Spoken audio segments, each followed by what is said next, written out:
श्री गणेशाय नमः।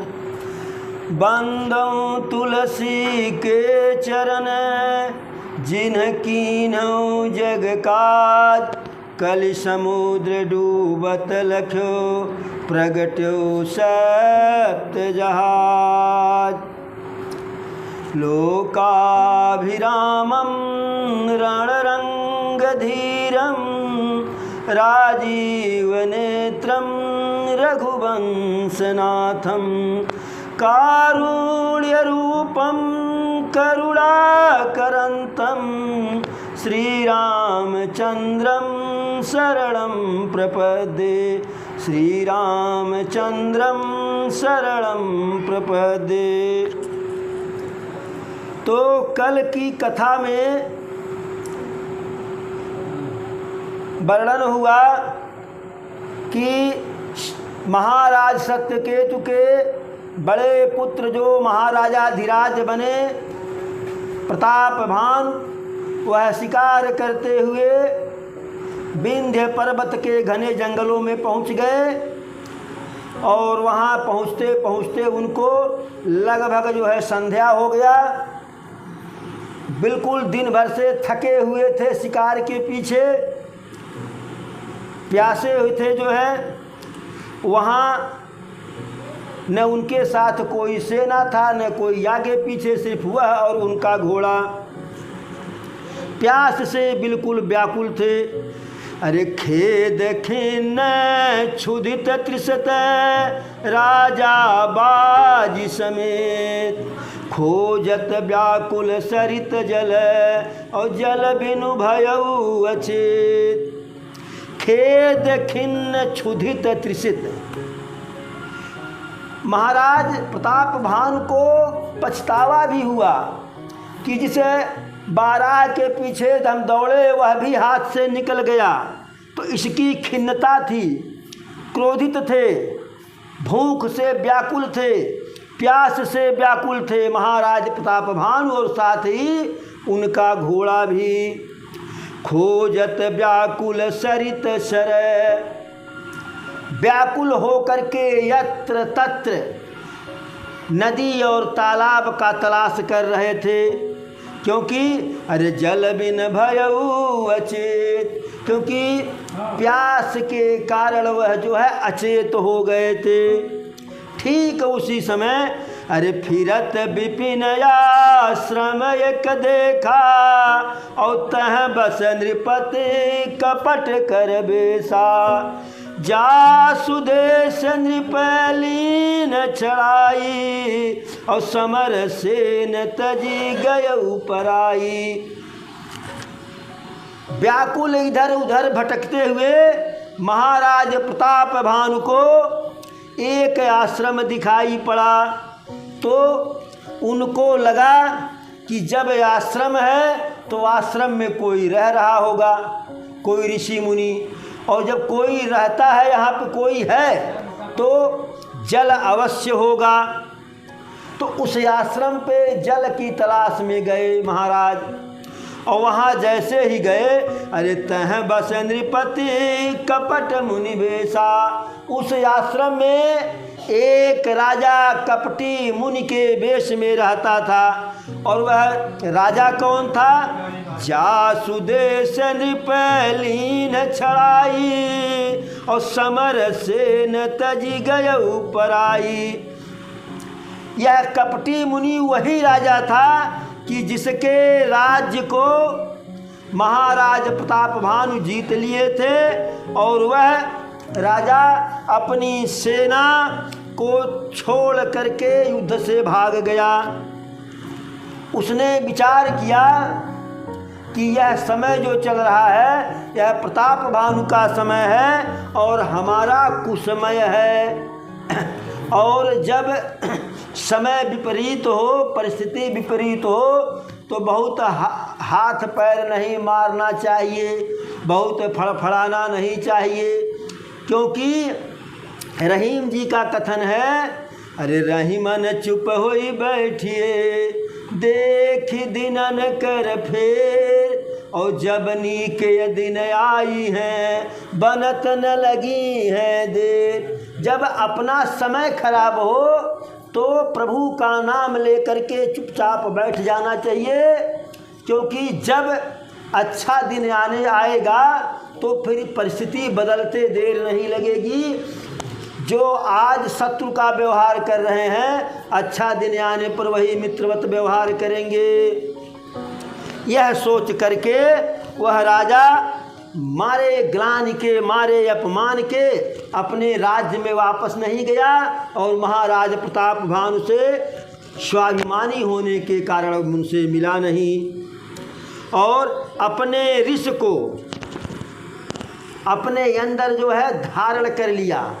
यदि क्रोध हम अपने अंदर धारण कर ले तो क्रोध हमारी शक्ति हो जाती है। तो यह राजा वही किया और जा कर के तपस्वी के वेश में जंगल में रहने लगा। और जब महाराज प्रताप भानु उसके पास गए तब वह प्रताप भानु को छीन गया, लेकिन महाराज प्रताप भानु उसको छीन नहीं पाए। क्यों? अरे राउ त्रिषित नहीं सो पहचाना और देखी सुबह से महामुनि जाना। महाराज एक तो प्यास से व्याकुल थे और जब हमें भूख प्यास से हम व्याकुल हो जाते हैं तो सोचने समझने की हमारी क्षमता थोड़ी कम हो जाती है। उस समय हमको सिर्फ जल दिखाई पड़ता है, भोजन दिखाई पड़ता है और ऊपर से देखी सुबह से महामुनि जाना। अब वह जो राजा था वह तपस्वी के वेश में था, बड़ी बड़ी दाढ़ी, गेरुआ वस्त्र, तो उसको समझे कि यह कोई सिद्ध ऋषि मुनि है और अपने घोड़े से उतर करके उसको प्रणाम किए। और प्रणाम किए तो लेकिन जो है महाराज बुद्धिमान तो थे ही, नीतिवान थे, ज्ञानवान थे, वह अपना नाम नहीं बताए। हाँ, यह कहे कि हमको प्यास लगी है। भूपति त्रिषित बिलोकित ही, अरे भूपति त्रिषित बिलोकित ही, सरवर दीन दिखाय मज्जन पान समेत की है, मज्जन पान समेत है कीन नृपति हर्षाय। वह राजा को जब प्यास से व्याकुल देखा तो राजा को सरोवर दिखा दिया कि महाराज वहाँ पे जल है। महाराज वहाँ गए, घोड़े सहित उस जलाशय में स्नान किए, बाद में जलपान किए तो प्यास भी समाप्त हो गया और जो रास्ते के श्रम के कारण जो थकान था जो है वह थकान भी चला गया और महाराज अति प्रसन्न हुए कि जान बचा तो लाखों पायो। उनका सारा जो है थकान चला गया और सुखी हो गए, प्रसन्न हो गए महाराज। तो वह कपटी मुनि महाराज को अपने आश्रम में ले गया और आश्रम में ले जा करके बढ़िया आसन दिया बैठने के लिए। और जब सूर्यास्त हो गया तब वह कपट सहित मीठी वाणी में बोला, अरे को तुम कस बन फिरहूँ अकेले और सुंदर जुबा जीव पर हेले, चक्रवर्ती के लक्षण तोरे और देखत दया लागी अति मोरे। कहा कि आप कौन हैं? इस घने जंगल में अकेले भ्रमण कर रहे हैं, आप सुंदर हैं, युवा हैं और आपको देखने पर ऐसा लग रहा है कि आप कोई चक्रवर्ती महाराज हैं, लेकिन इस समय आपको देख करके मेरे अंदर दया उत्पन्न हो रहा है, दीनता उत्पन्न हो रही है। तो महाराज ने बड़ी चालाकी से कहा कि ऋषिवर, एक देश कैकय है, वहाँ के एक महाराज हैं प्रतापभान, मैं उनका मंत्री हूँ और शिकार के लिए निकला था और रास्ता भूल गया। लेकिन रास्ता भूलने का हमें पश्चाताप नहीं है, क्योंकि आप जैसे महापुरुष के चरणों को देख का सानिध्य मिल गया, चरण के दर्शन हो गए। और महाराज कहे कि हमें तो आपका दर्शन दुर्लभ था, लेकिन कुछ बहुत बढ़िया होने वाला है, इसलिए आपका दर्शन हमको मिल गया। और जैसे जैसे यह उसके जाल में फंस रहे हैं महाराज, तैसे वह कपटी मुनि वैसे वैसे प्रसन्न हो रहा है। उसने कहा, वह सब कुछ इनके बारे में तो जान ही रहा था, यही उसके वेशभूषा को देख करके महाराज ही नहीं पहचान पाए। तो वह कहा, कपटी मुनि, अरे कह मुनि तात भयउ अधियारा, और जो जन 70 नगर तुम्हारा। हे पुत्र, सूर्यास्त हो गया है, अंधेरा हो गया है, और यहाँ से तुम्हारा नगर 70 योजन है। ऊपर से अंधेरी रात है, घना जंगल है, जो रास्ता इसमें है वह सुंदर रास्ता नहीं है, विकट रास्ता है, दुर्गम रास्ता है। आज यहीं पे रात्रि विश्राम कर लो, सुबह होते ही चले जाना। अब महाराज भी यही चाह ही रहे थे, लेकिन अरे तुलसी जसी भवतव्यता तैसिय मिलई सहाय, आपन आवई ताहि पही और ताहि तहाँ ले जाए। परम पूज्यपाद गोस्वामी तुलसीदास जी कहते हैं कि जैसी भवतव्यता, जो होना होता है उसी प्रकार का जो है वातावरण बन जाता है, वैसा ही माध्यम मिल जाता है, वैसा ही साधन हो जाता है। और होनी जहाँ जो घटना घटनी होती है हमारे साथ, वहाँ हमको अपने आप लेकर के चली जाती है। महाराज कहे कि आपका आदेश सिर माथे पर, घोड़े को वहीं पेड़ में बांध दिए और मुनि के समीप बैठ गए। राजा का अनेकों प्रकार से प्रशंसा किए, और राजा अनेकों प्रकार से उस ऋषि का प्रशंसा किए, कपटी मुनि का, और उसके चरणों में प्रणाम करके उसके चरणों को पकड़ करके अपने भाग्य की सराहना करने लगे कि यहो भाग्य, आपके दर्शन हो गए। अरे पुनि बोले मृदि गिरा सुहाई, और जान पिता प्रभु करऊँ ढिठाई। फिर हाथ जोड़ करके मीठी वाणी में महाराज प्रताप भानु बोले, सुंदर वाणी में, कि हे प्रभु, हे ऋषिवर, आपको हम ऋषि न मान करके अपना पिता मान करके ढिठाई कर रहे हैं, और मैं आपसे आपका नाम जानना चाह रहा हूँ, और हमें अपना पुत्र और सेवक जान करके अपना नाम बता दीजिए।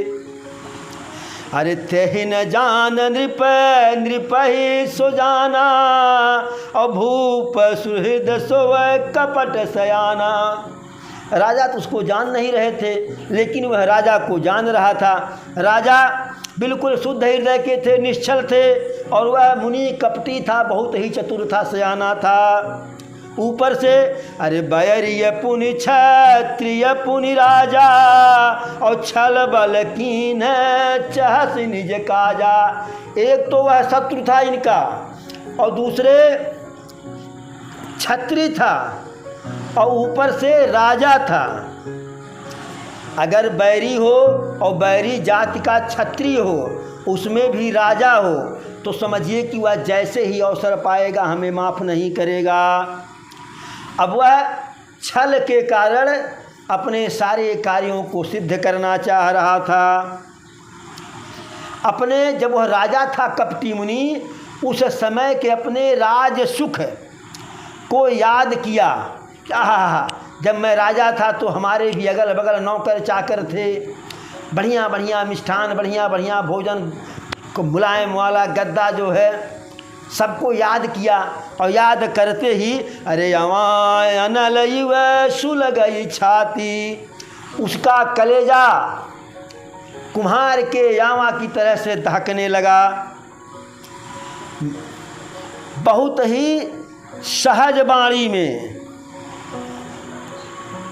बहुत ही सहज वाणी में, बहुत ही सहज वाणी राजा का सुना हुआ जो है, तो बैर सम्हारी हृदय हर्षाना, राजा का अपने में विश्वास देख करके जो उसके अंदर बैर था उसको संभाला कि राजा जान न पावे, और मन ही मन प्रसन्न हुआ। कपट बोरी बानी मृदुल, अरे कपट बोरी बानी मृदुल, बोले उजुगति समेत, नाम हमार भिखारी अब निरधन रहित निकेत।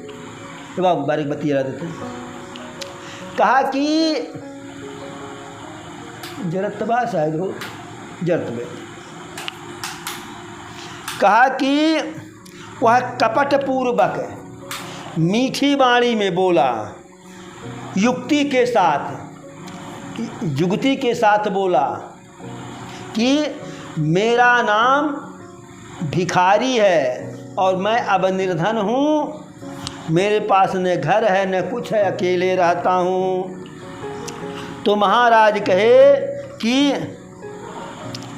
आप जैसा जो ज्ञानी और विज्ञानी होता है उसके अंदर अभिमान नहीं होता है, यही सबसे बड़ी बात है, और हमेशा अपने संपन्नता को, अपने अधिकार को, अपनी क्षमता को छिपाए रहते हैं, और आप ही की तरह से कुवेश बना करके सन्यासी के वेश में रहते हैं।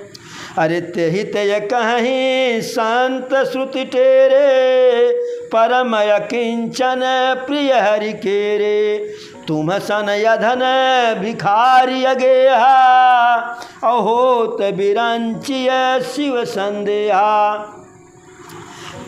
महाराज कहे इसी से तो संत और वेद पुकार कर कहते हैं कि परम अकिंचन, सर्वथा अहंकार ममता और मान रहित ही भगवान के प्रिय भक्त होते हैं। और यदि आप भिखारी हैं, अपने को भिखारी कह रहे हैं, तो इसमें तो ब्रह्मा जी और शिव जी को भी संदेह होगा कि आप भिखारी हैं।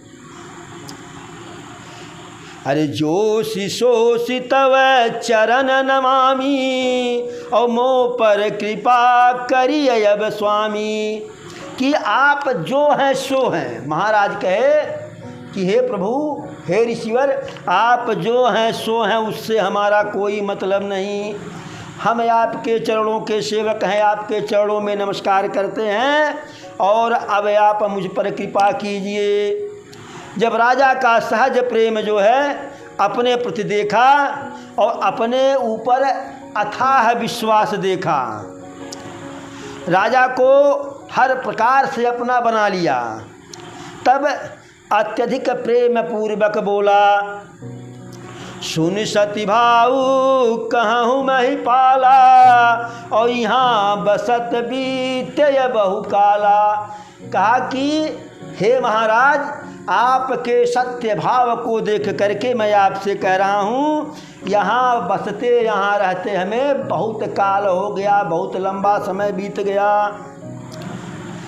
आज तक अब लग मोहिन मिलऊ को, अब लगी मोहुन मिलई को, मैं न जनावऊ काव, लोक मान्यता अनल समय, कर तप कानन दाव। कहा कि अब तक न तो मैंने किसी से मिला और न कोई मेरे बारे में जान पाया, क्योंकि लोक में ऐसी प्रतिष्ठा अग्नि के समान है जो तप रूपी बस जो है वन को भस्म कर देती है। यदि आपकी प्रतिष्ठा फैल रही है तो प्रतिष्ठा समाप्त हो जाती है। तुलसी देखि सुवेश, भूल मूढ़ न चतुर नर, सुंदर के किह पे बचन सुधा समय सन यही। परम पाद गोस्वामी तुलसीदास जी कहते हैं कि सुंदर वेश देख करके जो मूर्ख होते हैं वही भूलते हैं, वही धोखा खाते हैं। जो चतुर मनुष्य होते हैं वह वेश देख करके नहीं धोखा खाते हैं। सुंदर मोर को देखो, कितना सुंदर देखने में लगता है, कितना सुंदर बोलता है, लेकिन उसका आहार क्या है? विषैले सांप का आहार करता है। सांप तो जानता है कितना सुंदर पक्षी है, यह घास फूस खाता होगा, लेकिन सांप को ही खा लेता है। तो जो कपटी मुनि था जो है, वह अपने बारे में ऐसी ऐसी बात इनको बता रहा है कि जैसे जैसे वो बता रहा है तैसे तैसे इनका विश्वास बढ़ जा रहा है। वह कहा कि अरे तात यगुपुत्र हूँ जग माही, हरि तज किमपि प्रयोजन नाही। प्रभु जानत सब बिनहि जनाए, और कहु कमन सिद्धि लोक रिझाए। जब ईश्वर हमारे बारे में बिना जनाए सब कुछ जानता है, तो जब ईश्वर जान गया तो दुनिया को जनाने का कौन सा फ़ायदा है, कौन सा लाभ है? इसीलिए मैं किसी को जनाता नहीं हूँ। और ईश्वर के भजन के अतिरिक्त मेरा कोई दूसरा उद्देश्य नहीं, मेरा कोई दूसरा प्रयोजन नहीं है, इसलिए मैं इस जंगल में अकेले रहता हूँ। तुम सुचि सुमित परम प्रिय मोरे, और प्रीति प्रतीति मोहि पर तोरे।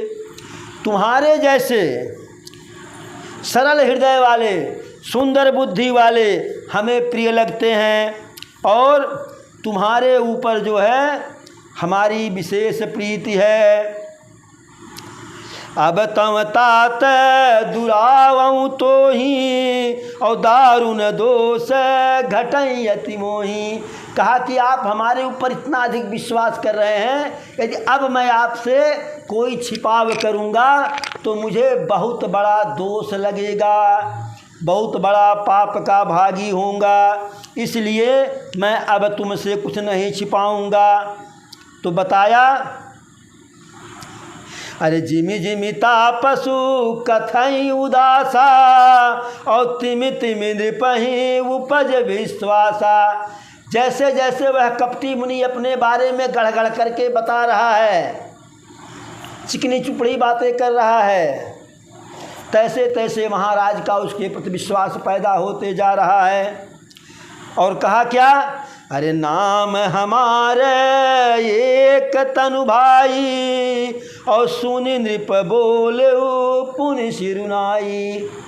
कहा, हे राजन, मेरा नाम एक तनु है।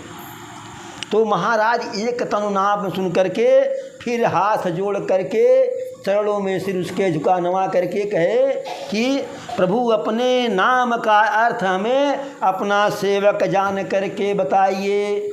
तो उसने कहा, मेरे नाम का अर्थ एक नाथ इसीलिए है, एक तनु है, कि जब इस सृष्टि की रचना हुई, जब सृष्टि को ब्रह्मा जी उत्पन्न किए, ब्रह्मा जी बनाए, उसी समय मैं भी पैदा हुआ, और तभी से मैं हूँ। मैंने कोई दूसरा देह धारण नहीं किया। तो सोचा कि अब ऐसा कह दिए कहीं महाराज को, कहीं राजा को अविश्वास न हो जाए, तो अपने उस झूठ को सही करने के लिए दूसरा झूठ बोला। अरे जन आचरज करहु मन माही, और सुत तपत दुर्लभ कछु नाही। कहा कि हे पुत्र, हमारी इस बात को सुन करके चकित मत हो, आश्चर्य में मत पड़ो, क्योंकि तप के बल से कुछ भी दुर्लभ नहीं होता है। कहा कि तप के बल से ब्रह्मा जी सृष्टि की रचना करते हैं, और तप के बल से ही विष्णु सारे संसार का भरण पोषण करते हैं, और तप के बल से ही जो है महादेव इस सृष्टि का संहार करते हैं। भयउ नृपहि सुनी अति अनुरागा, और कथा पुरातन कह सुलागा। अब ऐसी मीठी मीठी बात किया तो उसके प्रति जो है महाराज के मन में और प्रेम हो गया, और जैसे जैसे प्रेम बढ़ा तैसे तैसे बढ़िया बढ़िया खीसा कहानी सुनाने लगा महाराज को। अनेकों प्रकार के कर्म धर्म इतिहास का वर्णन करने लगा। सृष्टि के उद्भव का, पालन का, प्रलय की अनेकों कहानी कहने लगा। अब महाराज उसके बारे में तो जान ही नहीं रहे थे, और जिस बारे में हम न जान रहे हों उसके बारे में हमें, जैसे मान लीजिए हमें उर्दू नहीं आता है, उर्दू में लिखा है किसी का नाम, कोई कह दे हमारा नाम लिखा है, हमें मानो क्योंकि हमें पता नहीं है, लिखा हमारा नाम, कोई कह दे फलाने का नाम, हमें मानना ही मानना है। अरे सुनि मही प्रताप बस भयऊ, अवापन नाम कहन तब लयऊ। जब महाराज उस तपस्वी के बस में पूरी तरह से हो गए तो पहले कहे थे कि प्रताप भानु का मैं सचिव हूँ, मंत्री हूँ, लेकिन जब उसके बस में पूरी तरह से हो गए तो अपना नाम बताए कि मैं फला हूँ। तब वह तपस्वी कहा कि आपको बताने की ज़रूरत नहीं है, मैं तो पहले से ही आपको जान रहा हूँ, और आप हमसे झूठ बोले तो यह भी हमें अच्छा लगा, क्योंकि राजा महाराजा हर किसी से अपना वास्तविकता नहीं बताते हैं। बताने लगा कि नाम प्रताप तुम्हार दिनेशा, और सत्य के तु तव पिता नरेशा। कहा आप अपने बारे में क्या बता रहे हो, मैं खुद बता रहा हूँ कि हे राजन, आपका नाम प्रताप भानु है और तुम्हारे पिता सत्यकेतु हैं। गुरु के कृपा से मैं सब कुछ जानता हूँ, और इन सब बातों को मैं जानबूझ करके नहीं कहता हूँ, कहने से समय ही व्यर्थ होगा। देखितात तव सहज सुधाई, प्रीति प्रतीत नीति निपुनाई। कहा कि हे पुत्र, तुम्हारी सज्जनता को देख करके, तुम्हारे प्रेम को देख करके, तुम्हारी चतुरता को देख करके तुम्हारे ऊपर जो है मेरा अथाह प्रेम उत्पन्न हो गया है। और कहा कि मुझे हर प्रकार से प्रसन्न जानो। हे पुत्र, जो कुछ तुम्हारे मन में हो वह तुम मुझसे मांग लो, वरदान मैं दे दूंगा। अब जब ऐसा वह कपटी मुनि कहा और कहा कि जो मैं दे दूंगा वह आपको मिल जाएगा,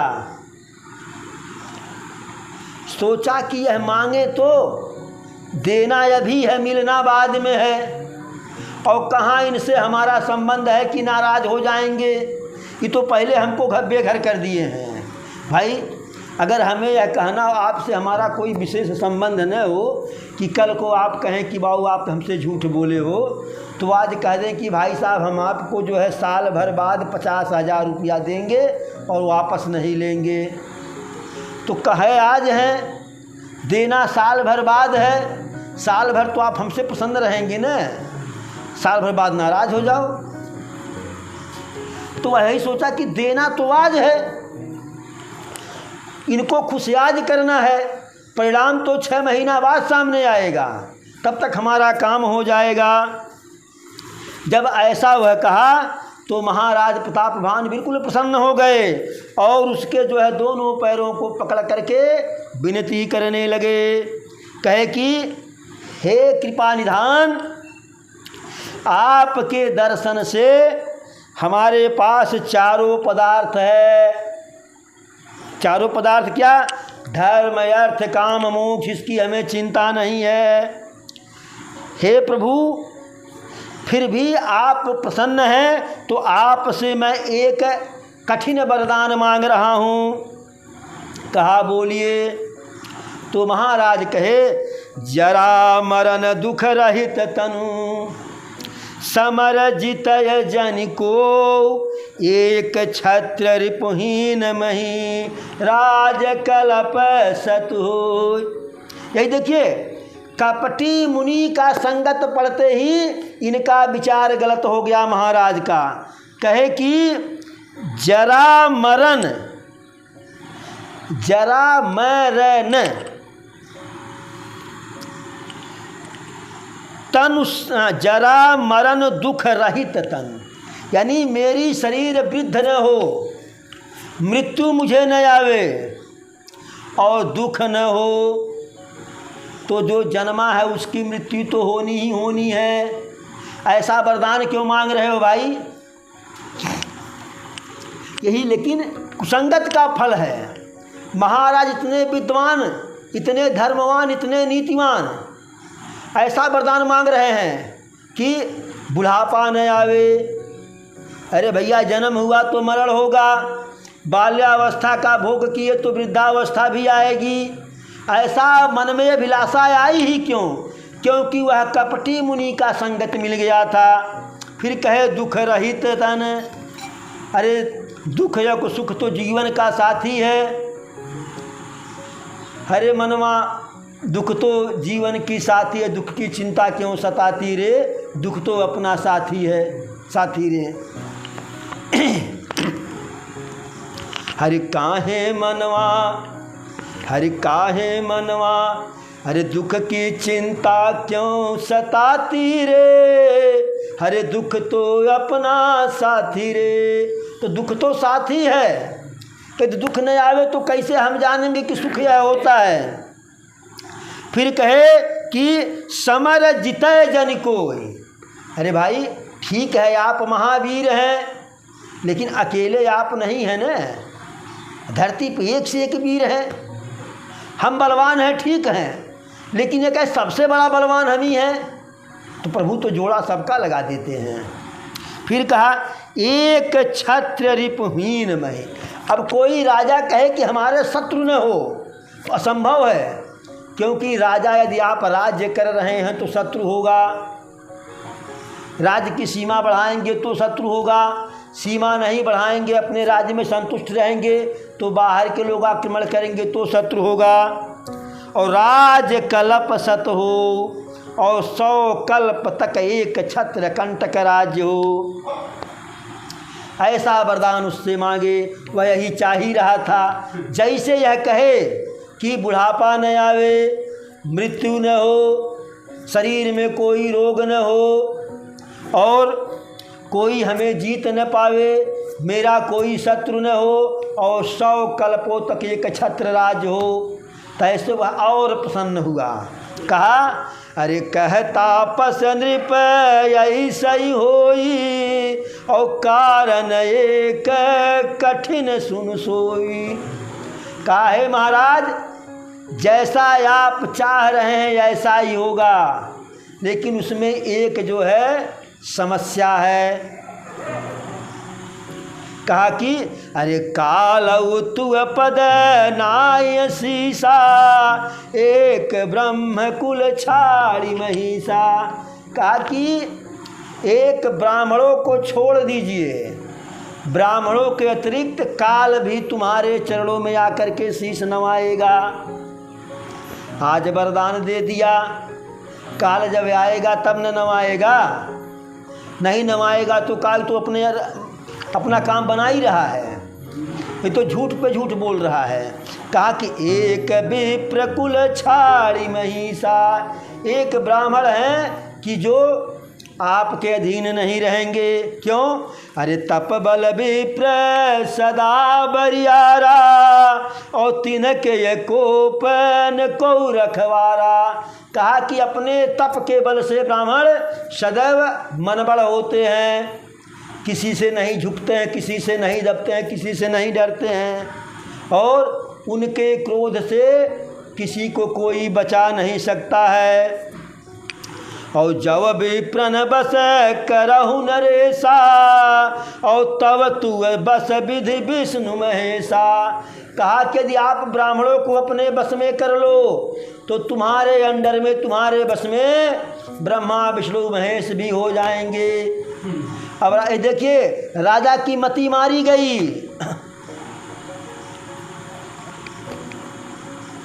सच है विपत्ति जब आती है तो कायर को दहलाती है।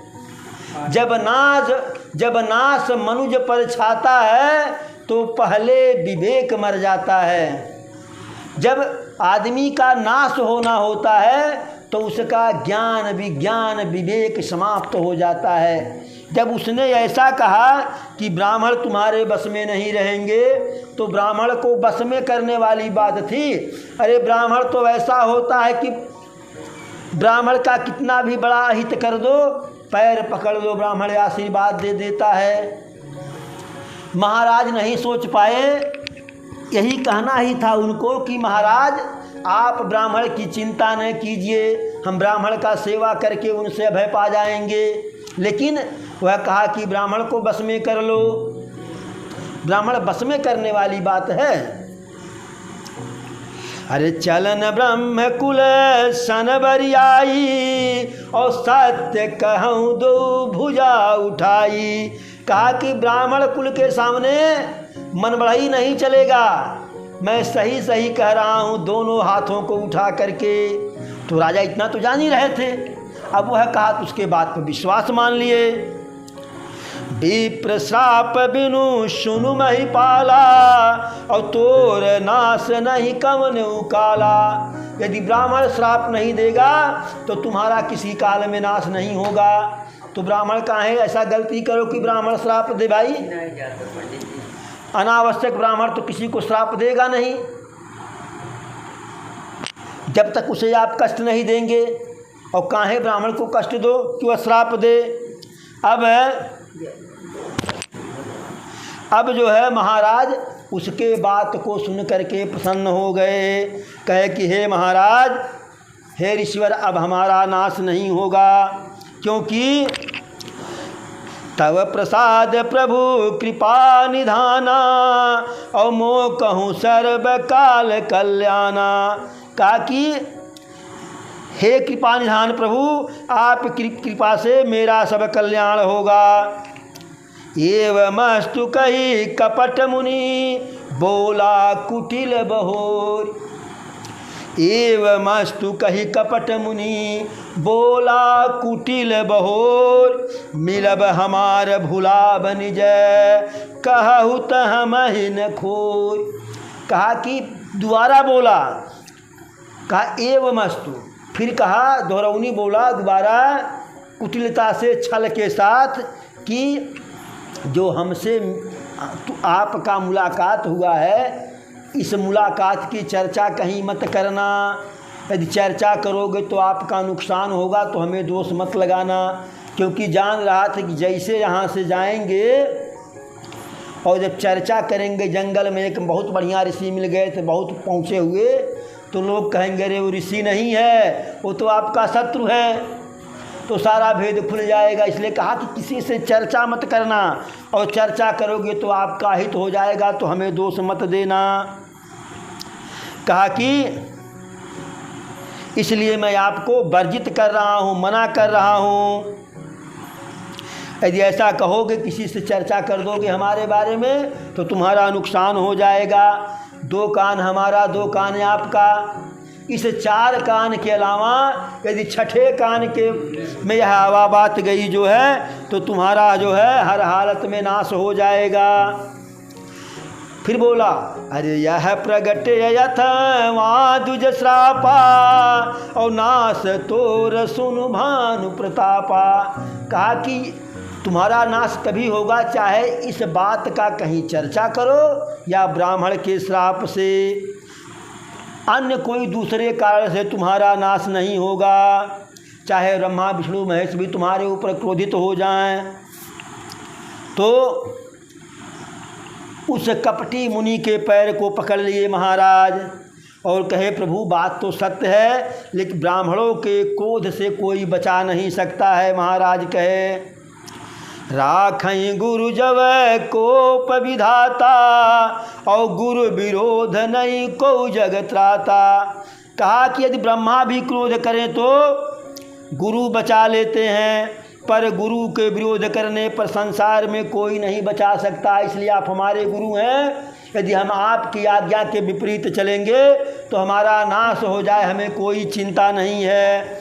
लेकिन कहा कि जो आप अभी कहे हैं ब्राह्मणों का श्राप, तो ब्राह्मणों के श्राप से हमें बहुत ही भय लग रहा है। हे ऋषिवर, हे गुरुदेव, बताइए किस प्रकार से ब्राह्मण हमारे बस में हों, आप ही कोई उपाय बता सकते हैं। तो वह कहा, फिर गढ़ा, फिर कुटिलता, फिर कपट किया। कहा कि संसार में ब्राह्मणों को बस में करने में के अनेकों उपाय हैं, लेकिन वे सब के सब बड़े जो है कष्टदायी हैं, पता नहीं पूरा होगा कि नहीं होगा। एक उपाय बहुत सरल है। कहा कि एक उपाय बहुत ही सरल है, लेकिन वह उपाय जो है हमारे अधीन है। वह उपाय हमारे अधीन है। जब मैं तुम्हारे नगर में आऊँ, तुम्हारे राजमहल में, लेकिन मैं आज तक किसी के राजमहल में गया नहीं, और यदि मैं तुम्हारे राजमहल में न जाऊं तो तुम्हारा बहुत बड़ा जो है नुकसान हो जाएगा। यह असमंजस की स्थिति है। जब ऐसा वह कहा तो महाराज फिर पैर पकड़ लिए उस कपटी मुनि का। कहे कि अरे बड़े असने हैं लघुन पर करही, और गिरी निज सरिन सदा तृण धरही। हे महाराज, ऐसा नीति कहता है, ऐसा पुराण कहता है, ऐसे जो है प्रभु के भक्त कहते हैं कि जो बड़े लोग होते हैं वह छोटे लोगों पे कृपा करते हैं, छोटे लोगों से स्नेह करते हैं, और स्नेह के ही कारण पर्वत अपने ऊपर जो है जो घास जम आते हैं उनको भी जीवित रखते हैं। जलधि अगाध मौल बह फेनु, और संतत धरनी धरत सिर रेणु। कहा कि अगाध समुद्र अपने ऊपर फेन यानी गाजा को धारण करता है, जो गाज होता है, और धरती सदा अपने सिर पर जो है धूल को धारण करती है। अस कही गहे नरेश पद स्वामी हो कृपाल, मोहि लाग दुख सही प्रभु सज्जन दीन दयाल। ऐसा कह करके फिर कपटी मुनि के पैर को पकड़ लिए और कहे, हे स्वामी, हे गुरुदेव, मेरे ऊपर कृपा कीजिए, दया कीजिए, हमारे लिए आप कष्ट सह लीजिए। अब जब वह कपटी मुनि हर प्रकार से इनको अपने अधीन जाना तो कहा कि कपट भरी वाणी में कि ठीक है, मेरे लिए कुछ संसार में दुर्लभ नहीं है, कठिन नहीं है, मैं अवश्य तुम्हारा कार्य करूँगा, लेकिन क्योंकि तुम वचन और कर्म से मेरे सेवक हो, लेकिन जो है मैं कोई भी कार्य जैसे जो मंत्र से कार्य किया जाए तो वह कार्य छिपा करके किया जाए तभी पूरा होता है। यदि समाज में उसका हल्ला करोगे तो नहीं पूरा होगा, प्रदर्शन करने पर नहीं पूरा होगा। कहा कि मैं इस वेश में नहीं जा सकता हूँ, दूसरे वेश में आऊँगा।